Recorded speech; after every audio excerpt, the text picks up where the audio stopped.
This is the memorial to the crew of the Titanic, and it was put up by the widows, the mothers, and the friends of the men who died. Now, it hadn't used to be here. It used to be out in the open in Southampton Common, but unfortunately, it got vandalized, and they brought it here to the grounds of Holyrood Church in Southampton for safekeeping.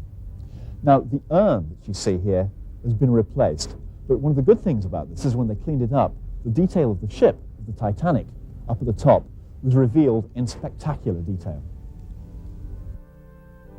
As I thought about commemorating such an event, while I recognize the interest that you all have in this ship and the events surrounding her launch, her voyage, and her sinking, as rector of this city, one of the first things that I learnt when I came here was that here in my parish, in the section of the city known as Northam, there wasn't a single family who didn't lose somebody in that accident. And so when I began to think about what we're doing here today, I remembered the sorrow and the grief of this city. And I reflect that in a seafaring community, it is always well known that no ship is unsinkable, and the great adventure of travel and trade is not without cost.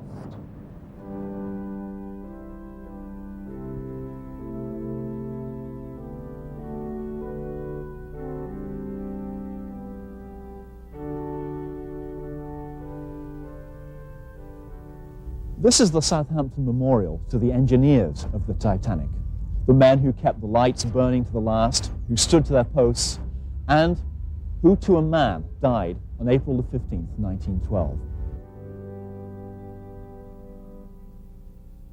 I'd like to tell you about this particular brochure. It was commissioned by the Institute of Marine Engineers Guild of Benevolence for this particular anniversary, the 80th anniversary. Now, the Guild of Benevolence is probably the only sort of direct link of any charity with the Titanic.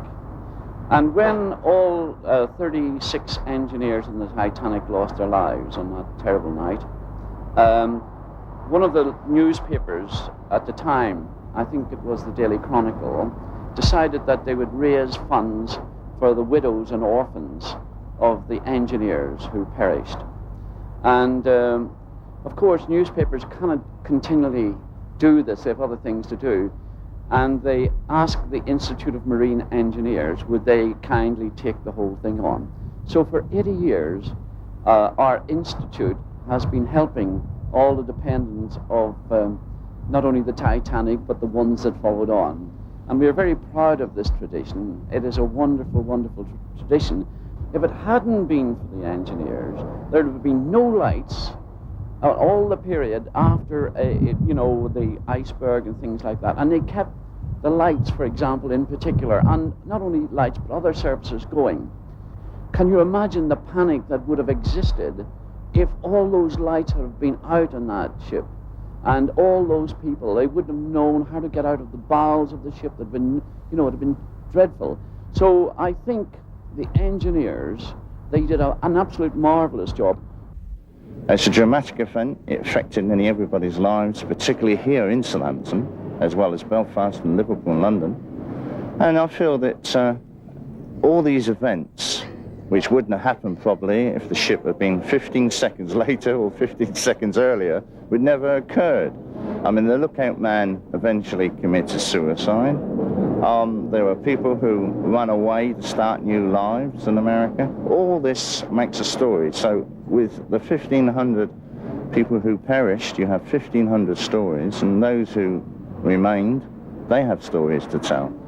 Well, although I've never had my father, and I never knew what he looked like, I've always loved him. And it was the Worcester Evening News.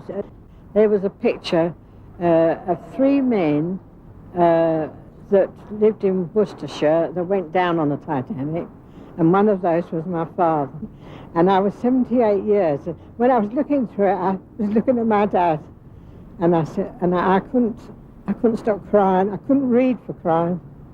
I was glad I had my lunch first, and I'd gone 78 years and didn't know what he looked like. Well, I'm impressed, very impressed by the younger generation. Most impressed. I think it's just the whole story of the Titanic, that she was the best or the greatest, the famous liner of the world. And so it's the 80th anniversary, so we came here to celebrate it and to talk, to introduce ourselves, ask questions, talk to people, to the survivors. I find it fascinating how they found it and the ship, how it is at the moment, and I just went straight into the history. I asked questions, and I went to see people, wrote to people, and I got letters from Dr. Ballard and some of the survivors, and I just got into it from then. I'm interested in all the ifs and the buts and things. If it had gone on time, if the Olympic and the Hawke hadn't collided, it would have gone on time. If the Titanic had collided with the New York, it would have stopped her on time. If Captain Smith hadn't gone so fast, or if the ship which was in the area had turned on the wireless and found out. I like all the ifs and buts and all the mystique about it. It's just really fascinating. There's just some kind of a hidden aspect of it that's really addictive, and once you're interested, you can't get away from it, and there's no kind of like verbal explanation for what it is. It's just there, and you can't get away from it once you know it. I'm interested in the mysteries connected with the Titanic, and also on the technical side of the ship and of the people. It was the end of an era, the Victorian era. I think perhaps it was the start of an era as well. They introduced new shipping rules and regulations. I think it was a start and an end. It was a symbol of the era, of the luxury, the lifestyle. It was a plaything for the rich. And man was so safe, so secure and so sure of himself. And that's why the Titanic disaster caused the shock and the ripple across the world that it did. Nothing else has ever equaled it. And all that building, all that work, and in one night she was gone. And it will never happen again. The world will never see the like again of the Titanic. What does remain to give us an impression of the luxury and importance of this great ship?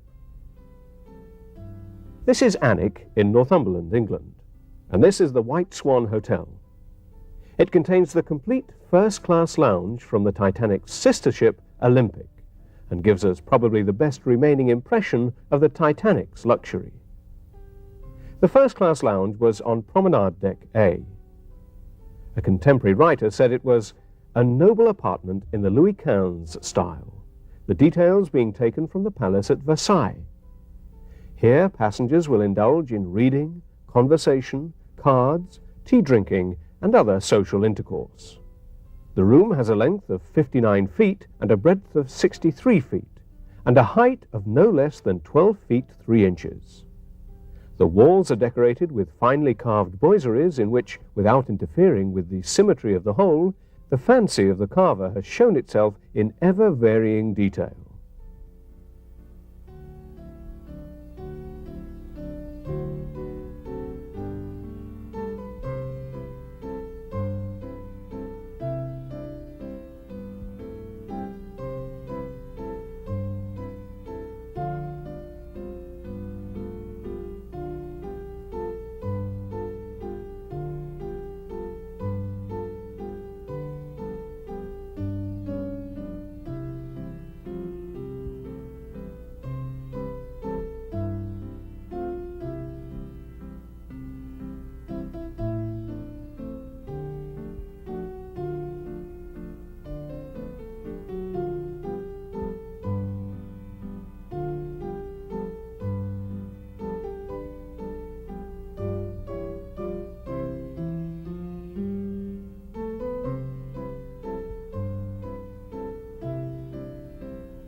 This staircase is also from the Olympic. And even the hotel's revolving door.